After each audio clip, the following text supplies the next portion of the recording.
Good afternoon. It's truly a pleasure to host the first panel for today, and this is the first time for me in Abu Dhabi. Most of the time, I've always been in Dubai, in and out, and then thinking about Abu Dhabi. I think this is the most in my 15 years that I have spent time in Abu Dhabi. Now I can realize that how big this particular opportunity is and how Abu Dhabi is coming very much to the forefront of everything in relation to AI, in relation to wealth creation, in relation to hedge funds, the massive growth that we have experienced, and of course, the regulation part, which has always been very clear. So, very briefly about myself, more than 20 years worth of experience, worked as a hedge fund trader for Bank of New York Mellon, Zay Capital, we do quant trading, we don't accept any external capital, purely explored proprietary capital, and I also am all the days public relations. Starting from the far left-hand side, I would kindly ask Jigar to introduce yourself, how you are immersed and involved in the ecosystem, briefly for about 1 or 2 minutes, and from there onwards we will move forward to the end. Thank you. Sure. Thanks, Naeem. Pleasure to be here on the panel with the likes. So I'm a serial investor, serial entrepreneur, government advisor here in the UAE. Currently having a portfolio of over 30 plus companies, but have built over 100 plus ventures, valued at over $350 million at this point. And the journey is about creating value through entrepreneurship and building an ecosystem for entrepreneurship.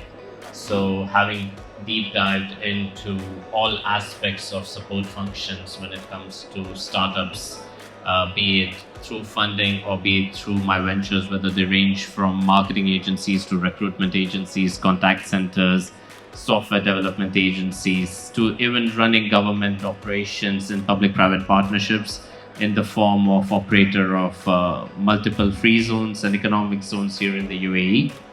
And the journey has just begun, because I think entrepreneurship is such a vast field that there is always something new to add to, and that's the journey I'm on.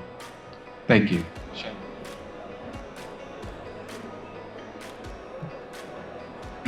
Oh, it's working. Yeah, my name is Shadi Saloom. I'm the MENA Regional Director at XS.com.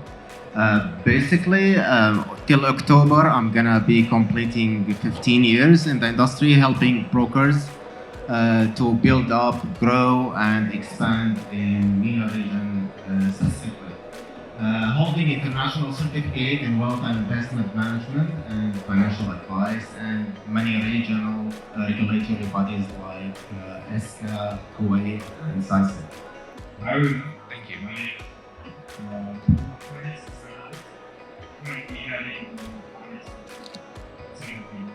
Abu Dhabi's we currently integrate technologies. Hi everyone, my name is AI, blockchain, climate tech, and sector agnostics.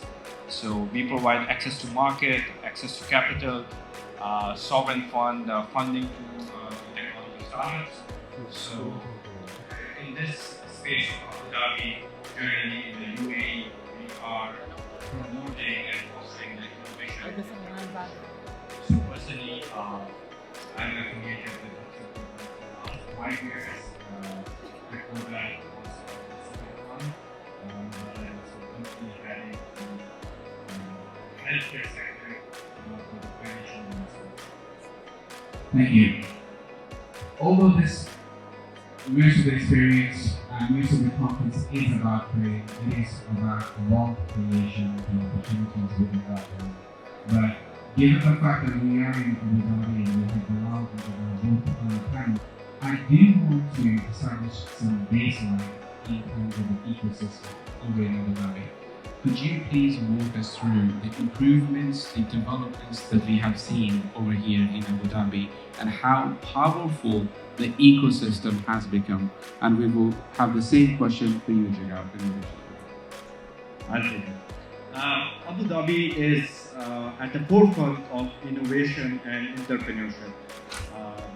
the initiatives like Hub 71, Abu Dhabi Investment Office, ADGM is promoting the entrepreneurship, innovations at its best. Right now, we have developed different frameworks, ease of business, regulations, which is fostering the entrepreneurship and the startups growth here in Abu Dhabi. Likewise, there has been an investment around 100 plus billions of dollars, which is being invested through ADGM and the portfolio companies.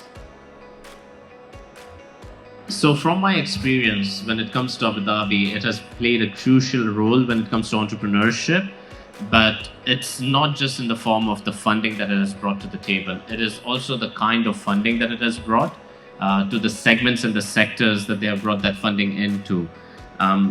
So access to capital has always been a challenge in this part of the world, whereby traditional family offices have run majority of the businesses, historically speaking. And now you're seeing that with certain initiatives and actual intent to target certain sectors, be it healthcare, for example, that you've seen recently, where Abu Dhabi has gone strong. You can see entertainment industry being picked up, which was traditionally something that Abu Dhabi had shied away from. Now, having taken that into account, what's also changing in the landscape is that from a regulatory perspective, you're seeing more and more initiatives come out of Abu Dhabi, which were sort of leads that were coming out of Dubai back in the day. So for an example, I don't know if everyone's aware over here, the elimination of a need for an Emirati or a local sponsor on your companies was first initiated at Abu Dhabi before it was adapted by Dubai. So that in itself allowed for people to have 100% ownership for the first time into their businesses over here in many ways. That is certainly a very, very strong point, because I think if Saudi Arabia is going to go big, that is the area where we should certainly see a lot of changes. Shadi, over to you. Since you guys, we met you guys around the globe, recently, your colleagues in Latam. Of course, every single brokerage company coming from the UK, the focus was, okay, these regulations are not relaxed enough for traders to do what they want to do. So traders started to move, a lot of flow started to move from there to the Middle East. And now from the Middle East, as you guys, your colleagues were in Latam, in Mexico, have started to move on that particular side. Could you just give us an overall sense, like how the brokers are very much empowering the traders in Abu Dhabi and overall in the UAE as an ecosystem? Basically, if we are talking about brokerage and trading in CFDs market in the past 10 years, it evolved drastically in terms of two lines. The first line is the regulation, and what we had previously from multiple regulation bodies, and the second line, which is the technology provided by brokers and the innovation in relation with the fast-paced AI, artificial intelligence improvement in terms of financial markets. If we can cover the first part, I remember back in 2018, FCA in UK, the financial regulatory body, was tightening basically regulations to face one emerging hazard, which is the risk appetite. We have seen a huge movement for the clients or investor appetite toward risk, chasing making instant income or instant money in a quick manner, which is available in the financial market and the brokerage side through our platform. It's something completely legitimate and you can do it. But in the same time, it carries a lot of risk, which is most of the clients are not aware of. As example, I have a certain amount of capital. I'm fine to risk it all in order to get a certain amount of profits, but this is not sustainable thing. Luckily, the regulatory bodies around the world, they spotted this early and they tightened the regulation and imposed a lot of restrictions on the gearing, the leveraging on the accounts. And this is a great initiative. In parallel, in terms of brokerage, we strive on a constant basis actually to provide the best execution, the best spread, the best term and conditions in order for the investors to enter the market and make sustainable profits. In parallel, we launch a lot of educational material. If you want to approach the financial markets, there is a risk. The risk is always there. But how to encounter the risk, how to encounter the psychological part behind it, how to build your own strategy in order to make a long-run profit. So we have seen a lot of changes, and especially the spark was 2022 pandemic. A lot of, let's say, human beings found themselves out of jobs. They need instant income to survive, and we have seen a lot of businesses shut down, leaving a lot of workers out of job. So we have seen this spark or spike in a number of clients. They don't have any idea, they are not educated enough, they don't have the main concepts about how to invest all those stuff, but they have to do something in order to make an instant income, but as much as possible sustainable. So this is where everything starts. I believe regulatory bodies, especially in DFSA in Dubai and FSRA in Abu Dhabi and CNA in Saudi Arabia, they are working constantly to make more improvements in regulation and make everything clear, so all the clients aware of how to participate or to trade with a broker in a legal professional manner. You know, speaking about attraction and speaking about wealth momentum, I don't know if you guys have read the main headline on Bloomberg today. Two of the biggest real estate investors, and they're very, very big name in the UK, and then the Bloomberg wrote the story. They've decided to leave the UK because of the rules and the stringent policies and the red tape and everything else is there. Sadly, I mean, the place where we come from, it is not such a great news, and we can only hope for the best with the fact of automation coming into place. And that's very much bring my next question in focus with you, Jigar.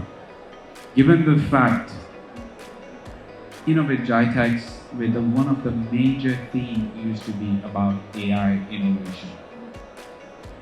And I would say that was the crown jewel for GITEX, the AI innovation. Abu Dhabi took over, and I was part of that particular event. How is that automation and AI is shaping the future for Abu Dhabi, for the Middle East, and creating examples for the rest of the world at the same time? So starting with you, and the same question for you after. Right. So I think there is a valid and a purposeful intent from the government side, be it in Dubai, Abu Dhabi, or even on a federal level, just as UAE, when it comes to the push for innovation, the push for adaptation of technology and digitization. And what we are seeing now emerging is that the terminology AI is not just being thrown around like a fashion statement. You're seeing the true use cases of, be it RPA, be it machine learning, be it the underlying mechanisms, whether it's the blockchain ledger concept of storing data, right, which is allowing your data to be more secure. Ultimately, all this has been packaged into the fancy terminology, what we call AI, because we as human beings love marketing. But at the end of the day, today on a ground level, what we are seeing is that the businesses that are willing to adapt in a sensible way, by first looking at their own business practices, looking at their own workflows, looking at their own processes, and then seeing where can they bring in efficiencies using these new technologies. Rather than saying, I have a business and I want to throw the lipstick of AI on top of it. So I think that is that educational curve that has happened in the society, at least over here. In aspect to the global audience, they're still lagging behind. I feel like apart from a few cities, Dubai, Abu Dhabi have led from the front. also, what this has enabled is that the market is now all of a sudden open for the businesses out here. You're no longer tied into the trade routes or your neighboring countries or just the GCC market. When you are a tech platform, a trading platform, all of a sudden you could be a company operating out of this region, out of this country, but your audience is global. And true businesses in today's day and age will only succeed if they are able to cater to the global audience rather than to the regional audience. If you think about the nature of this country, it's a testament to that, because be it Emirates Airlines, be it Dubai Airport, be it Abu Dhabi Airport, be it Etihad Airlines, these were never created to cater to the local audience, right? I mean, if you just think about the capacity of these ventures that I've told you, if you think about the size of the champions that have been created, whether it's in the real estate side of things, healthcare side of things, they have all been created with an intent to export. We are exporting tourism by bringing in tourists. We are exporting investment by bringing in companies and ventures. Thank you. I would like to take you guys back in 2018 when Sam Altman started OpenAI. His first tour was specifically to Abu Dhabi. He was landed to Abu Dhabi for his first international tour. So this shows the government, the leadership of UAE intent into the AI. MGX is another example how the government and the initiatives is being taken seriously. At Hub 71 also, we have a specific Hub 71 Plus AI, which is curated, have a curated program promoting the AI startups, AI technology companies. We have a specific fund which directly invests into the AI startups. Namely, when we started, we have the first partnership with NVIDIA, with OpenAI. So these are the main initiatives taken by the Abu Dhabi government and in general the UAE leadership. You know, throughout this week in Dubai, there's obviously this AI week taking place. And if you go onto the website, it's one of the segments which really inspired me was about inviting schools, inviting children for their training to learn about the AI, because they are the one who are going to shape the future. So whether you're going to go put them through the traditional education or whether you're going to put them actually on the hands-on experience is very much so. A good friend of mine, his children, they don't go to school, they are 12 years old, and every time I'm in Dubai, I'm amazed to go to his place. Last time I was there, and I said, what are they learning on? He goes, they're learning to make how to detect a deep fake video.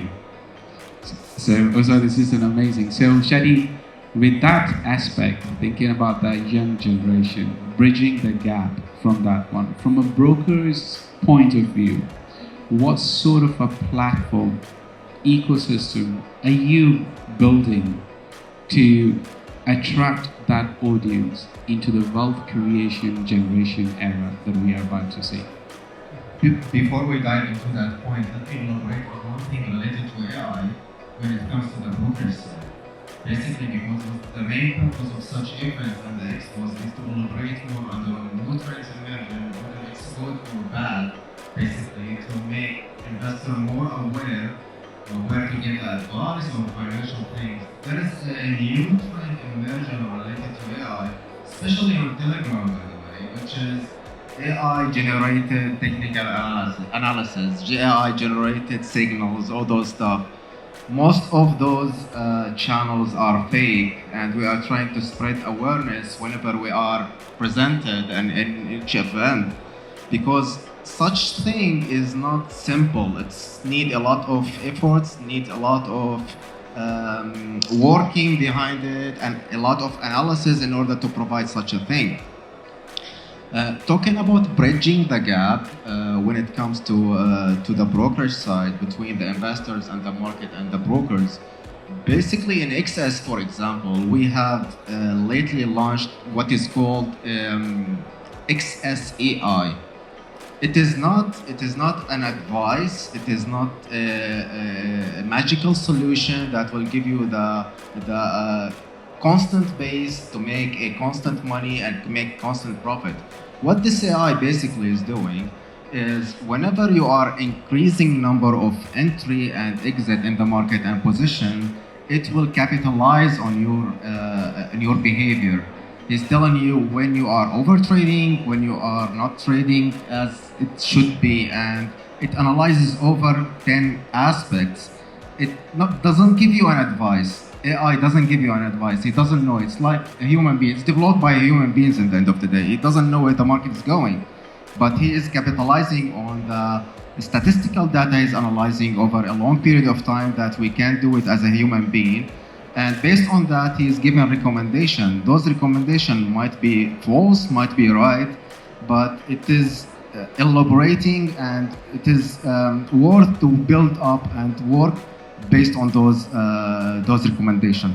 This is one of the main lines. The second line is trying to provide let's say sustainable and safe environment for trade. This is one of the essentials because nowadays we are receiving a lot of questions related what is your spread, what is your account type, what is your leverage, while we should receive a question like where are you regulated, where are you based, what is the regulation framework that you are working with.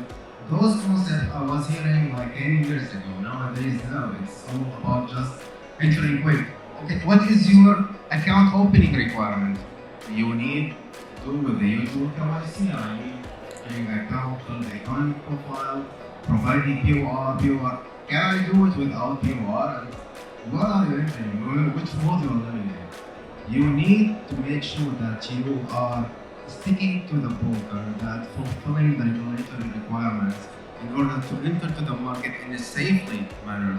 Because making money is secondary thing, but keeping your money is the main line.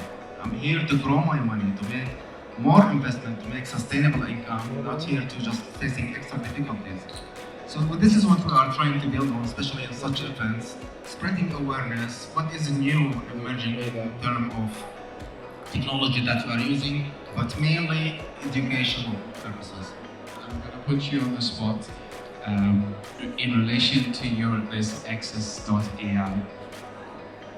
What are the learnings and the findings have you guys accumulated for your traders through this particular software, which tells you that you are over trading or you are under trading, which is all part of the psychology of trading? It is basically entering into a trade as a normal trader. It is a common, a well-known rule of thumb. You entering more into the market, that means you are trying to overachieve the market. This is one of the cons that most of traders are doing, especially whenever there is a news. As example, in the first of the day, let's say 7, 8 a.m., I woke up, I check all the news. Do you see the results on the platform that someone is learning from the mistakes? No. So No. still, okay, so it's still early stages. Still, we are trying to build up this knowledge and try to spread the awareness of how to use it, how to capitalize on it in a professional way. This is very important because in the end of the day, it doesn't provide you a solution. It is analysis. There is a lot of, let's say, websites. We're talking about like FX Pro, for instance. They will give you all the analysis related, but it is the surface analysis, not deep analysis.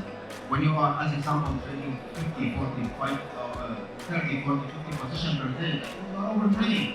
You are really trying to overcome a psychological part or something like that. So this is one of the parts. You know, after the fact is the great information that anyone can get. And this is where I'm going to dive into the next part, and then this is going to be for both of you too. Obviously, given what is happening in the geopolitical space around the globe, oil prices are clearly seeing a dramatic impact. The UAE as a whole, as a region, obviously oil has been one of the major backbone for revenue, or And now the diversification process started from that point. And the data, the statistics, you can read any of the particular reports, as Jigar has already mentioned, there's a more export. They're thinking about the more major global economies to serve them and to cater them. Apart from the AI and automation trends, given the fact that you guys are incubators and then you have that ecosystem, what important other areas, apart from AI and automations, are there for investors for wealth creation? It's going to be the same question for you as well. Bilal, starting with you.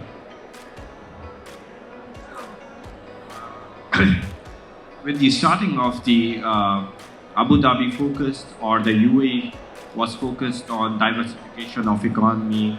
The plan started in 2012 when the oil market started getting a slump, and we started building the plans for diversifying Abu Dhabi and UAE economy from oil-based economy to the knowledge-based economy. Technology, real estate, and tourism was the forefront of it. Right now, other than the technology space, UAE itself is promoting the space around the real estate sector, which is predominantly the heaviest investment in terms of FDI, in terms of the capital allocation is the major role in the investment area. I think from a perspective of the government, they have just pretty much picked up a book and what should a city be, and adapted it to the whole country.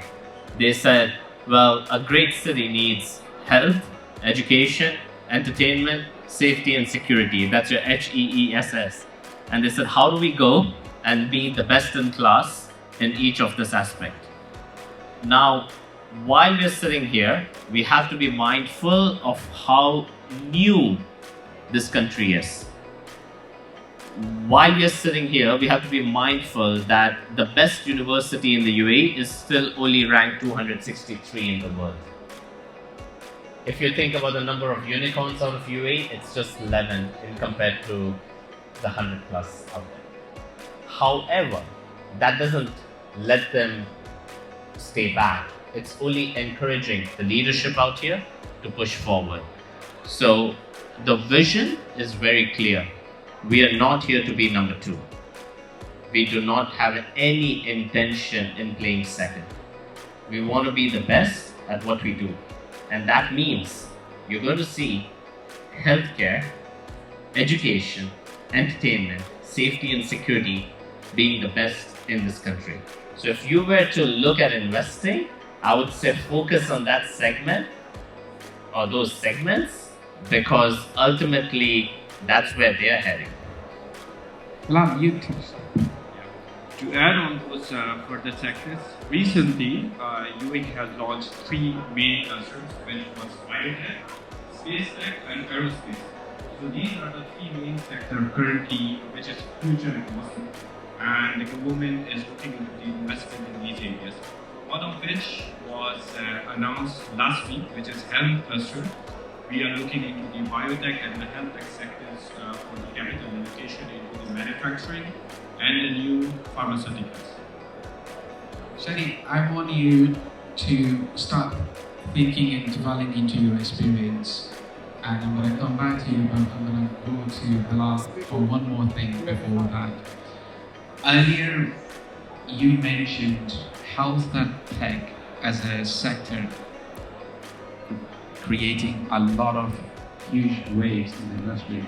Could you give me some examples of some of the startups, some of the scale-ups or growth scales companies coming from here or coming from abroad making difference in that area? Perhaps health tech for me as an investor in the equity market remains the most important area after AI automation. What trends do you see in the UAE, especially in Abu Dhabi, within the ecosystem that you're involved in? I'll start with one of our successful startup, which is Biosapien. Currently has raised 100 plus of millions of dirhams. The current trend into the technology, combining the healthcare and technology sector together, and it's more on the predictive side. the earlier detection of the diseases using the AI models, using the robo advisory. So current landscape is more to leverage the technology with the healthcare sector in terms of oncology diagnostics, predictive analysis of the healthcare side. And you know what? I think the most amount of people that I see wearing WHOOP is actually in the Middle East.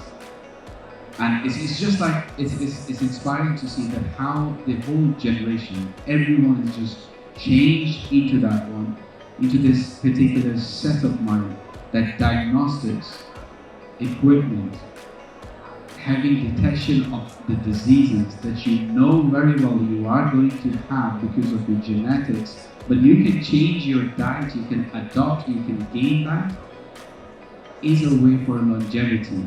As an investor, for wealth creation, that is an area for you to go and start looking at those particular technologies which are very much playing the forefront of that one. So for that, I just wanted to add one more point. Like Abu Dhabi's genome program is one of the world's largest genome sample testing in the world. So this is how genetic and predictive analysis is being taken seriously by the leadership of UAE.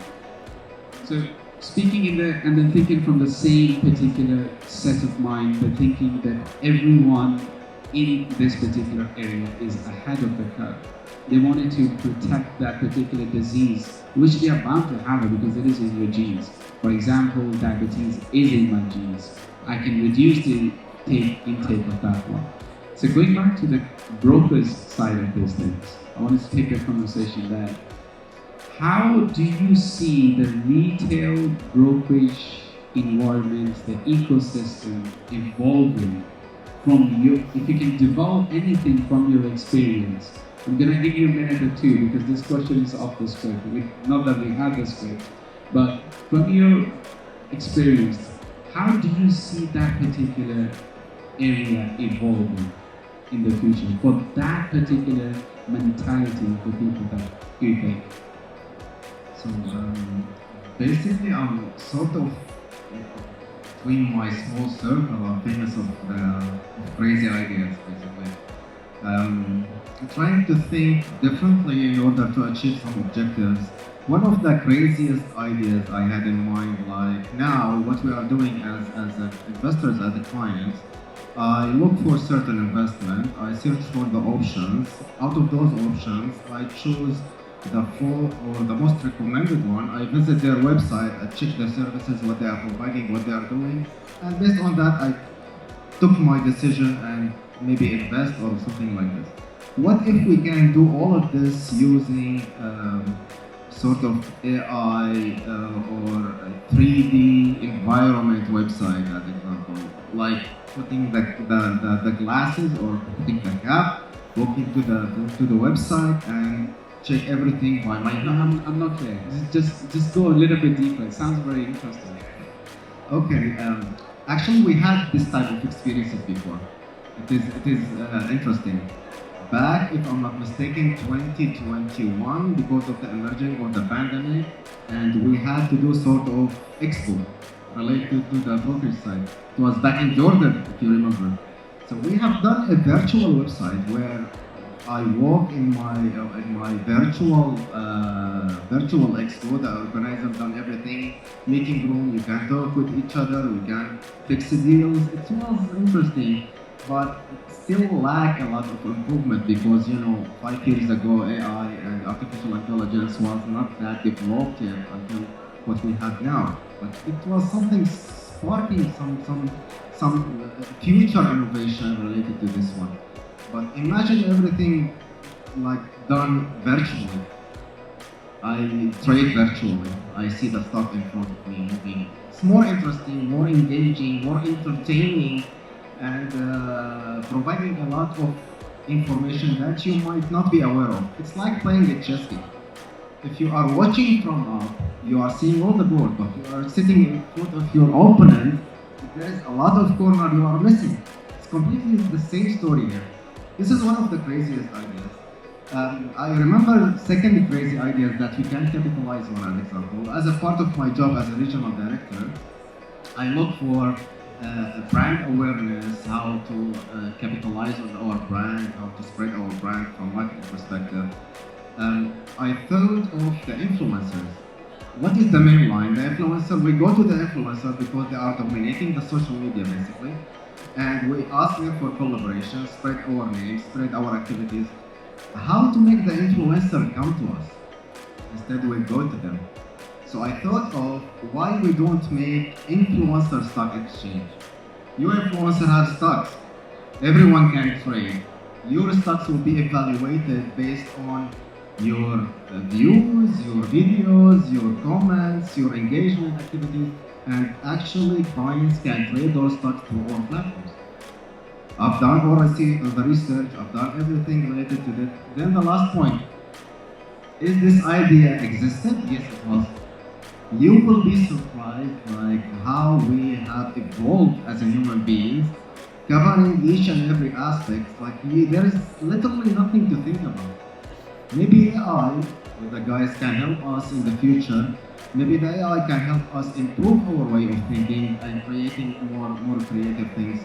And this is some funny examples, interesting to talk about when it comes to our, let's say, small domain related to the program.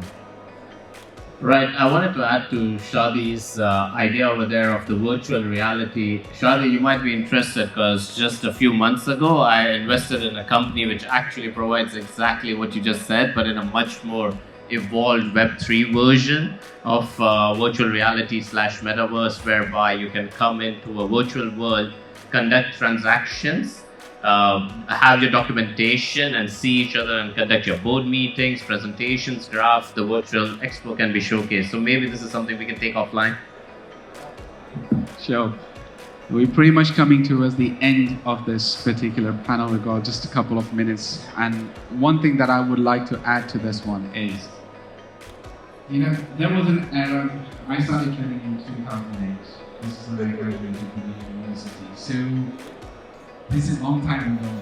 We used to just look at the balance sheets and then trying to figure out what to predict about the earnings. But the way that these two have said, things changed, especially with the evolution of social media platforms. If you are wearing Crocs, just as your shoes, you can know this actual sales if you just follow the hashtags for Crocs or anything within that one ahead of the earnings and then look at the trends. Or even go into Google and then look at the trends and how that particular hashtag or that word is trending. Gives you some sort of an idea from the social platforms if this particular trend is going to have a positive impact or is it going to have a negative impact on those particular words. So this is many companies are doing this sort of sentiment analysis. Now I'm just going to have a quick firing round of some questions with these guys. I'm going to see what their view is about, and I know Jigar, you will have a slightly different view because you are involved in different ecosystem, but with Shadi and with nothing is a recommendation. So purely education and entertainment purpose only, and I want to make that clear. Will we see another high for Bitcoin for this year in terms of wealth creation? I don't think so. Okay.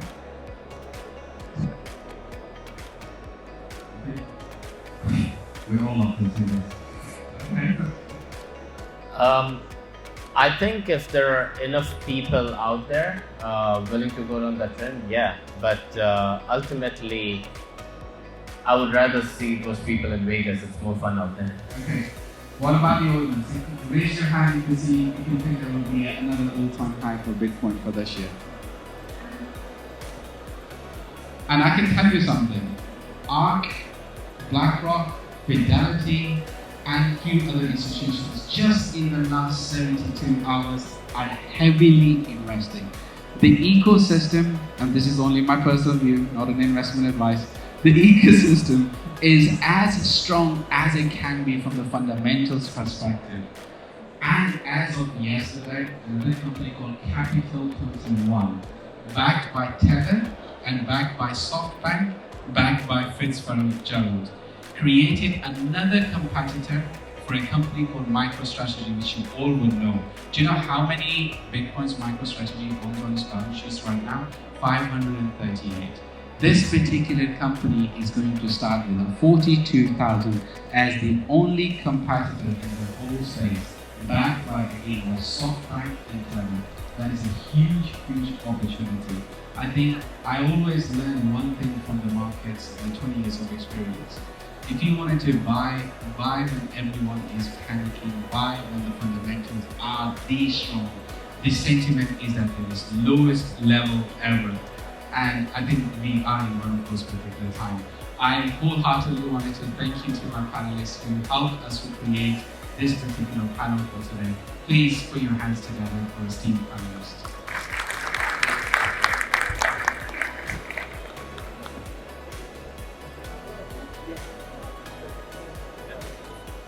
Thank you.